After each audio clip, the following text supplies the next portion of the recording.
yang diangkat oleh Allah Subhanahu wa Ta'ala untuk membebaskan krisis di Mesir dalam Ahsanul Qasas, dalam kisah yang paling baik. Narapidana dan tahanan Yusuf dan dua orang pelayan itulah yang menyelamatkan Mesir dari depresi.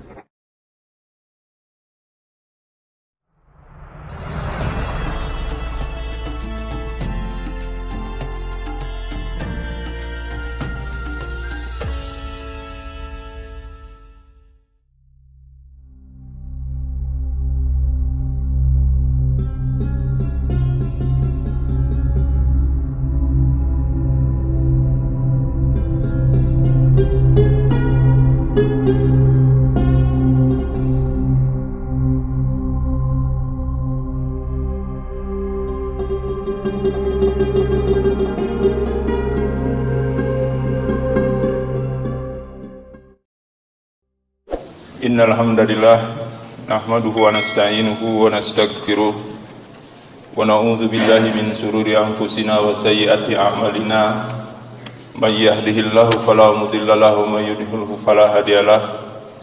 Asyhadu an la ilaha illallah wa anna Muhammadan abduhu wa rasuluhu la nabiyya ba'dah.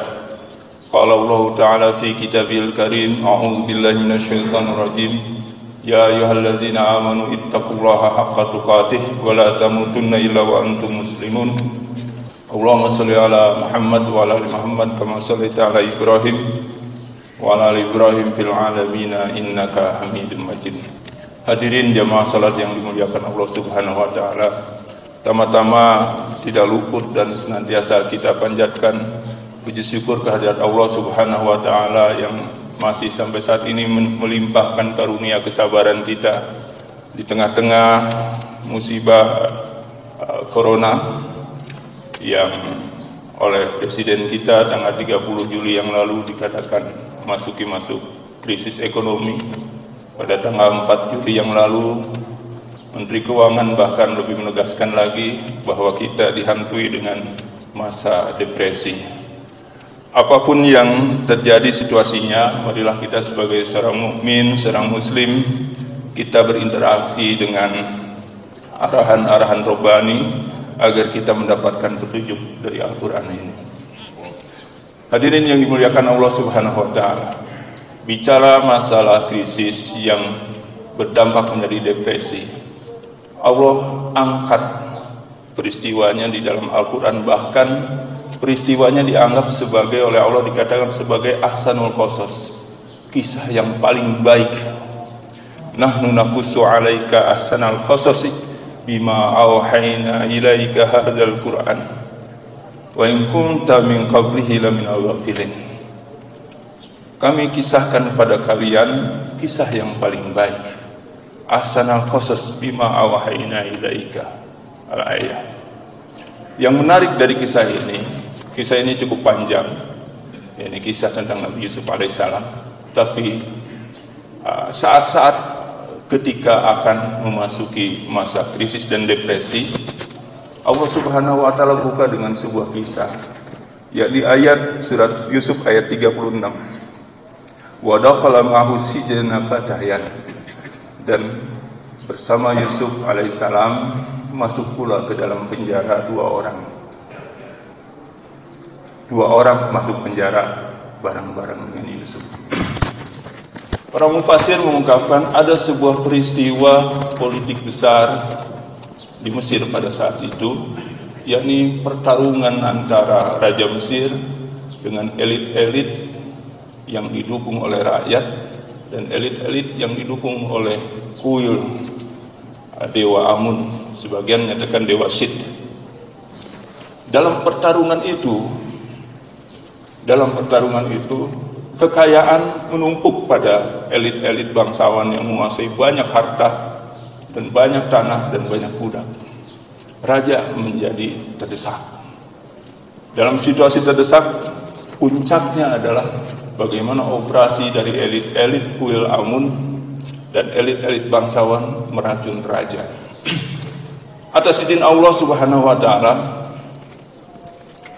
dua orang yang meracun makanan raja dan minuman raja itu tertangkap tangan. Akhirnya mereka ditangkap, dan mereka kemudian dijebloskan ke penjara. Itulah yang disebut wa dakhala ma'ahu sijna fatayan. Dan bersama Yusuf disertai dengan 2 orang yang masuk penjara. Itu adalah pelayan Raja Mesir. Allah Subhanahu wa taala mengisahkan bagaimana interaksi Yusuf dengan 2 orang ini. Yusuf sudah jadi narapidana, tapi 2 orang ini belum disidang. Belum P21 mungkin istilahnya. Menjelang P21, kemudian mereka bermimpi, berulang-ulang mimpinya, sehingga mereka gundah. Dan oleh Allah Subhanahu wa taala diangkat. Kemudian mereka berkata, qala ahaduhuma inni arani a'siru khamra wa qala al-akharu inni arani ahmilu fawqi ra'si khubza ta'kulu at-tayru min. Yang satu si pelayan yang biasa menyiapkan minuman buat raja, dia katakan, saya berulang kali bermimpi saya itu memeras anggur. Kemudian yang satunya lagi yang biasa menyediakan makanan, saya bermimpi saya membawa roti di atas kepala saya, kemudian roti itu dimakan oleh burung-burung. Tolong takwilkan mimpi saya. Yusuf alaihissalam tidak menjawab langsung dengan urusan curhatan 2 orang tahanan ini. Tapi Yusuf alaihissalam kemudian berdialog, berdakwah. Ketika dia sudah mulai ada kecenderungan untuk mengikuti Yusuf, maka Yusuf pun menjawab takwilnya itu. Dalam takwilnya, di dalam ayat 41 Allah katakan, ya sahibai sijni. 2 orang yang tadi tidak kenal sekarang menjadi sahibnya. Ya sahibai sijni. Sahabatku di penjara. Amma ahadukuma fayaski rabbahu khamra. Salah seorang di antara kamu akan bertugas menyediakan minuman khamr bagi tuannya. Wa ammal aharu fayuslabu fata'kulu tayru min ra'sihi qadiyal amru alladhi fihi tastaftiyan. Adapun yang seorang lagi akan disalib lalu burung memakan sebagian kepalanya dan telah terjawab perkara yang kamu tanyakan. Ternyata 3 hari setelah Yusuf membuka takwil mimpinya, mereka akhirnya P21 dan disidang. Dan disidang diputuskan bahwa sang pelayan khamr tadi bebas.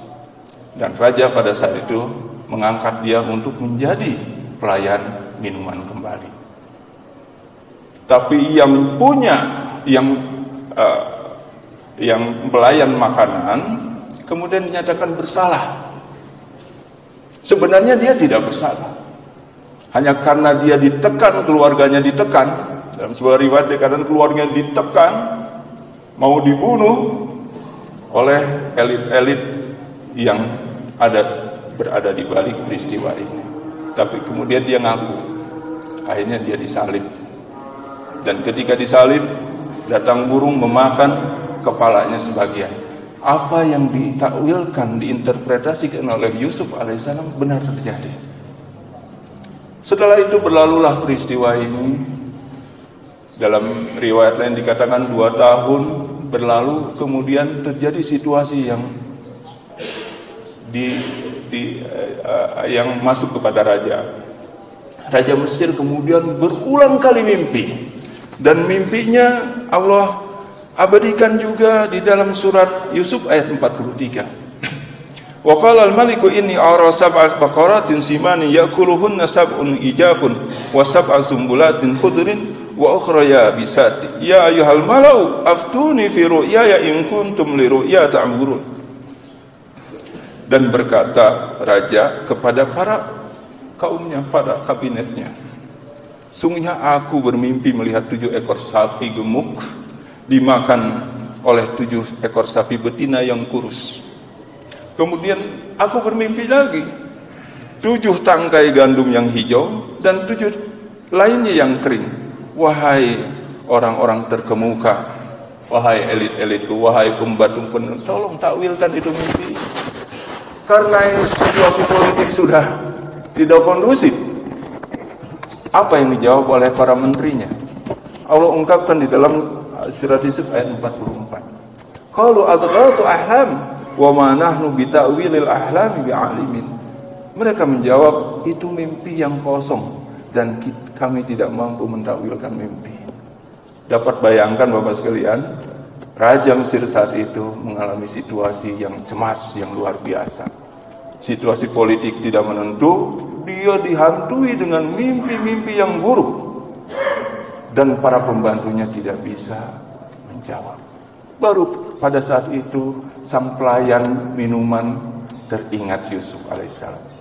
Dia menyelinap masuk penjara dan menanyakan tentang mimpi ini.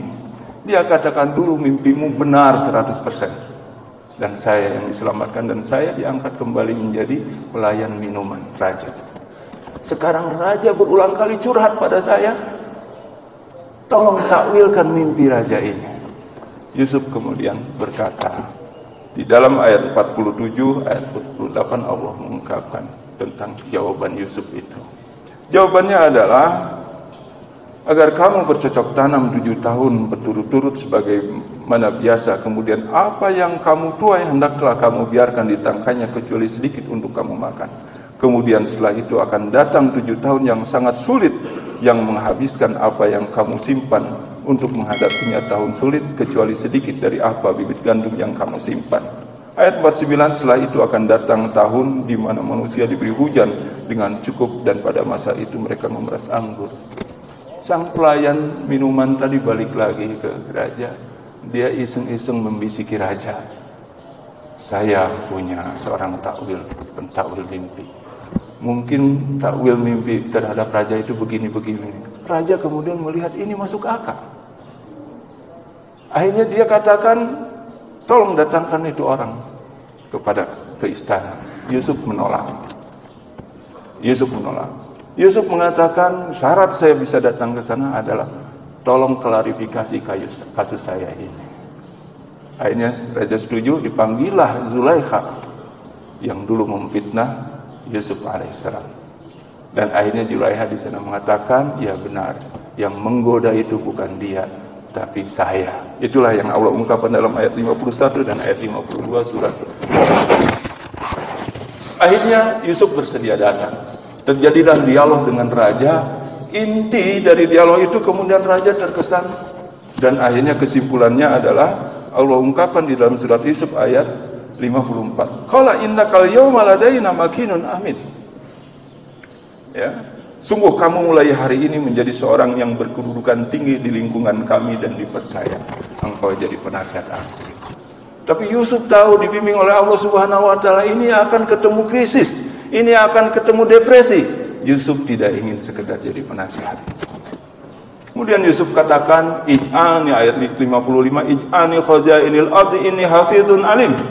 Jadikan aku perdana menteri, jadikan aku bendaharawan negara. Sungguh aku terpelihara dan aku punya kompetensi. Maka raja pun setuju, dijadikanlah Yusuf alaihissalam menjadi seorang perdana menteri. Perdana menteri di mana ya, adalah menteri keuangan yang menguasai semua perbendaharaan negara. Akhirnya Yusuf melakukan program.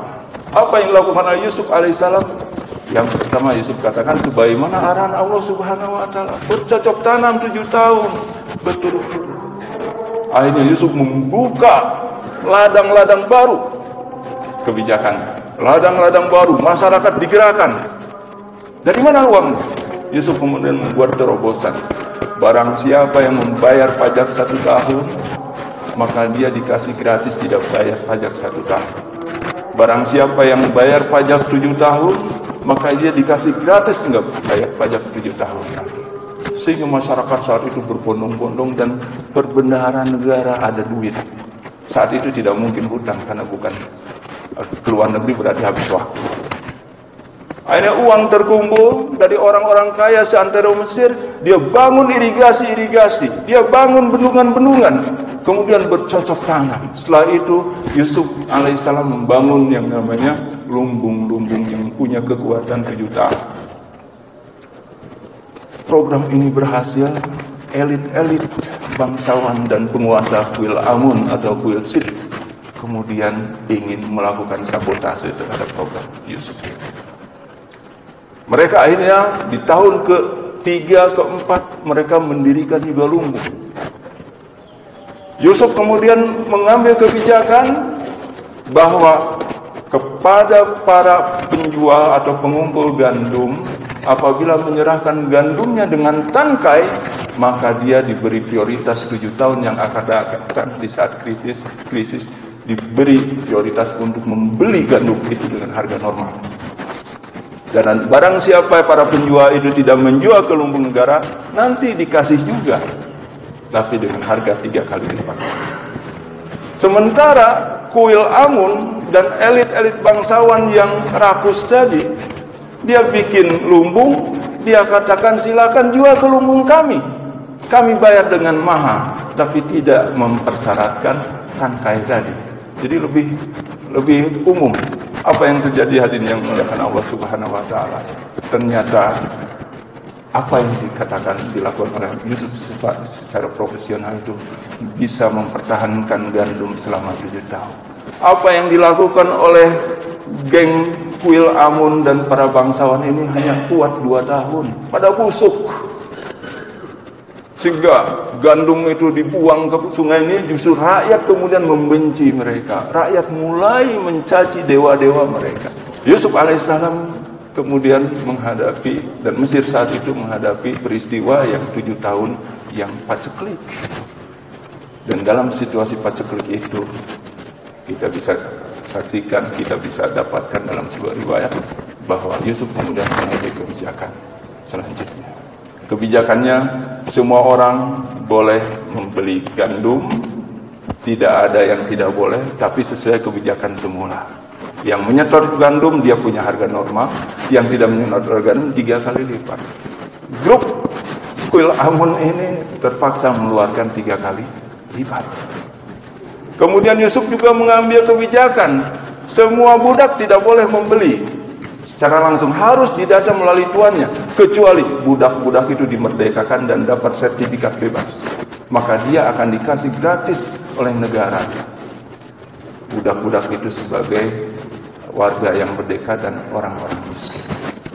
Akhirnya para bangsawan dan para pendeta Amun yang banyak harta itu, investasinya udah hancur dengan lumbung yang amburadul, kemudian dia harus membiayai budak-budak, dia akhirnya kemudian memerdekakan budak-budak itu.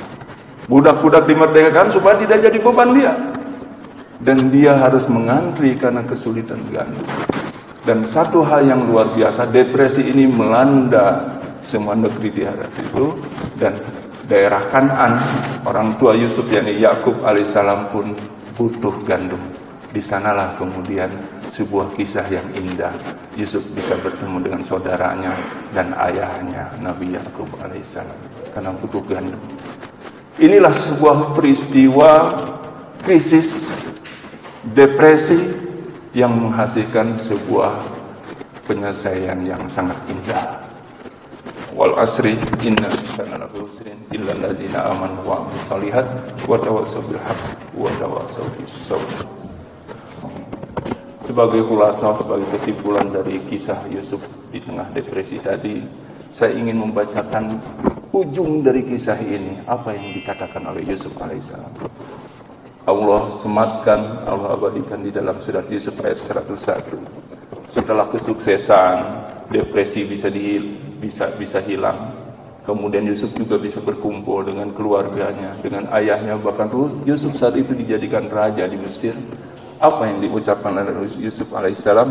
Rabbi qad ataitani minal mulki wa 'allamtani min ta'wilil ahadits fatiras samawati wal ard anta waliyyi fid dunya wal akhirah tawaffani musliman wa alhiqni bis shalihin. Tuhanku, sungguhnya Engkau telah menganugerahkan padaku sebagian kekuasaan dan telah mengajarkan kepadaku sebagian takwil mimpi. Wahai Allah, ya Allah, pencipta langit dan bumi, Engkaulah pelindungku di dunia dan di akhirat. Wafatkanlah aku dalam keadaan muslim dan gabungkanlah aku dengan orang-orang yang soleh. Ada 2 yang bisa kita ambil hikmah dari kisah Yusuf ini. Yang pertama, apapun keadaannya, apapun kesulitannya di muka bumi ini, selama kita menggunakan protokol Allah Subhanahu wa taala, la takhaf wa la tahzan, wala tahinu wala tahzanu wa antum a'launa. Yang kedua, mudah-mudahan para elit bangsa ini juga terketuk bahwa narapidana, tahanan itu adalah aset bangsa. Merekalah yang diangkat oleh Allah Subhanahu wa taala untuk membebaskan krisis di Mesir dalam Ahsanul Qasas, dalam kisah yang paling baik. Narapidana dan tahanan Yusuf dan 2 orang pelayan itulah yang menyelamatkan Mesir dari depresi. Marilah kita bersama-sama berdoa pada Allah Subhanahu wa taala. Allahumma shalli ala Muhammad, Allahumma shalli ala Muhammad, Allahumma shalli wa sallim wa barik wa sallim, amin. Allahumma ighfir lil muslimina wal muslimat wal mu'minina wal mu'minat al ahya'i minhum wal amwat bi rahmatika ya arhamar rahimin. Allahumma inna nas'aluka ridhaka wal jannah wa na'udzubika min sakhatika wan nar. Allahumma rabbana atina min ladunka rahmah wa hayyi lana min amrina rasyada. Rabbana atina fid dunya hasanah wa fil akhirati hasanah wa qina adzabannar. Subhana rabbika rabbil izzati amma yasifun. Salamun alal mursalin.